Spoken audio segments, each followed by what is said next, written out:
Hello.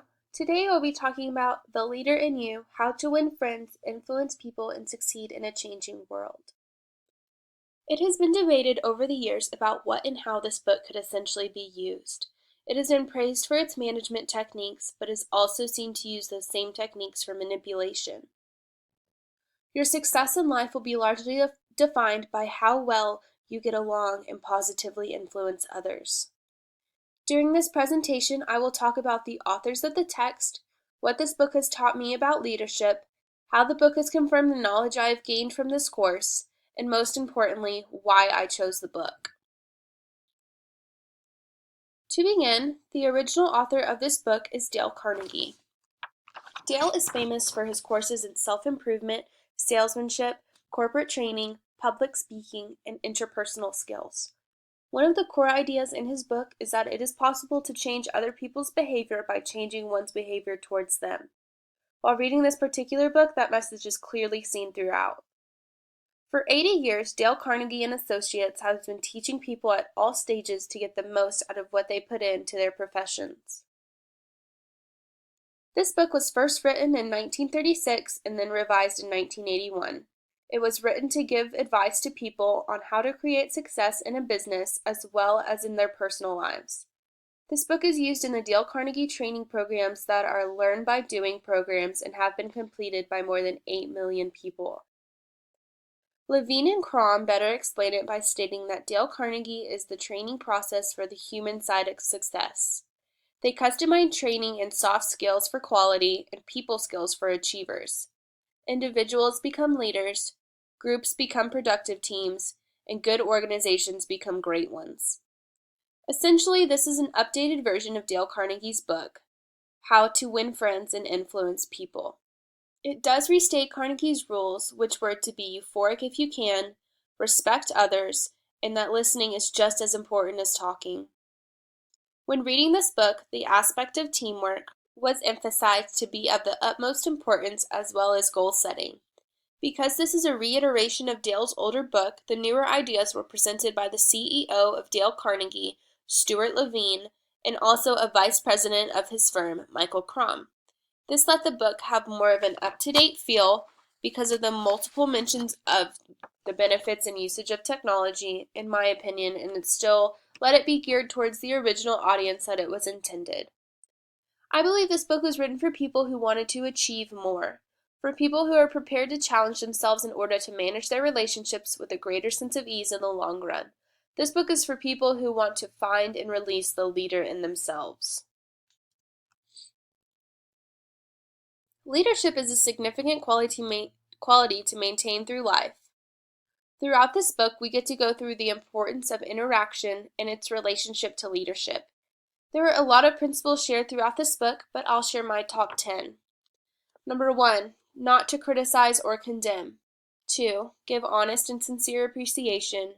3, become genuinely interested in people. 4, being a good listener. 5, make others feel more important and do it with sincerity.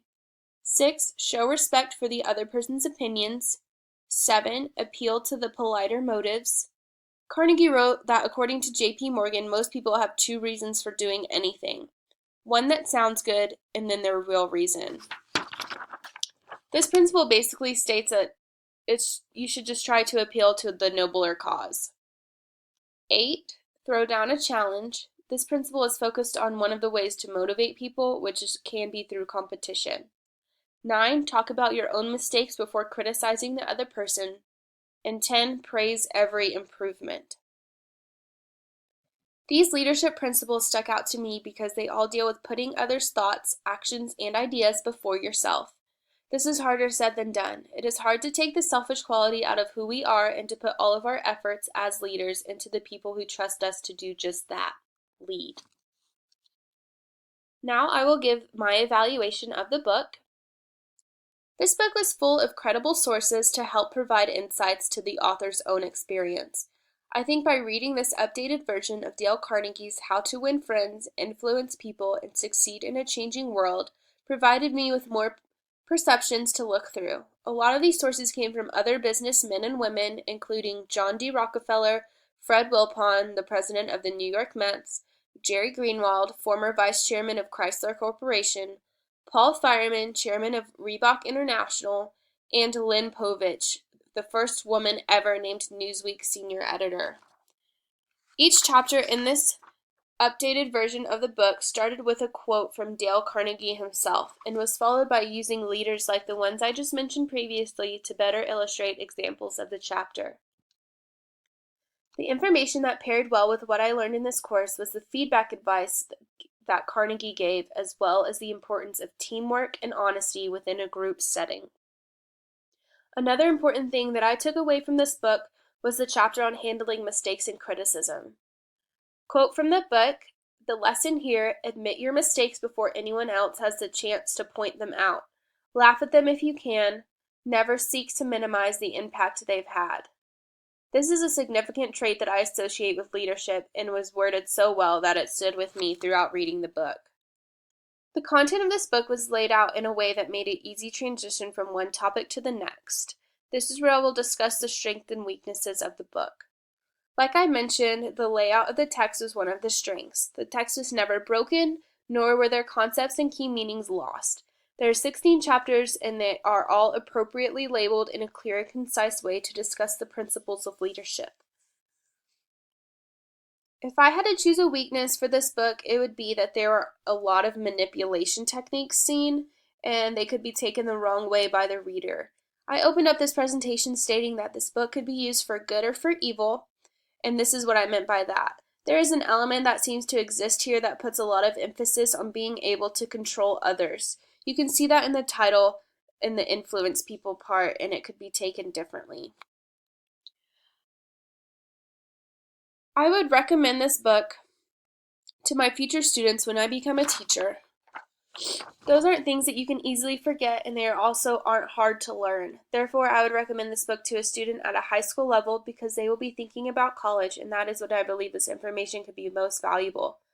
I would also recommend the book to anyone who is in a leadership position and does not feel confident in what they bring to the table. The tips and advice that I learned throughout this book give me the confidence to be a leader in any situation that might come my way. In conclusion, your success in life will be largely defined by how well you get along and positively influence others. Throughout this presentation, I touched on the background of the author, Dale Carnegie, and the two gentlemen who revised his work, Stuart Levine and Michael Crom. There were 10 principles that I took away while reading this book, and their influence on leadership is one that will last a lifetime, as seen from the success that has been from the original book. Lastly, the information that was taken away from this book was seen throughout this communication course through the eyes of giving feedback, the importance of honesty and hard work, and the impact that good communication has in a group setting. I really enjoyed this book and have already purchased the older version to compare and contrast the findings. I think that this information about leadership and what it takes to become a successful frontrunner in your personal life, as well as in your career, can all be found in this well-written book. I would like to end with a quote from Dale Carnegie himself. He said, "Keep your mind open to change at all the time. Welcome it, court it. It is only by examining and re-examining your opinions and ideas that you can progress." Thank you.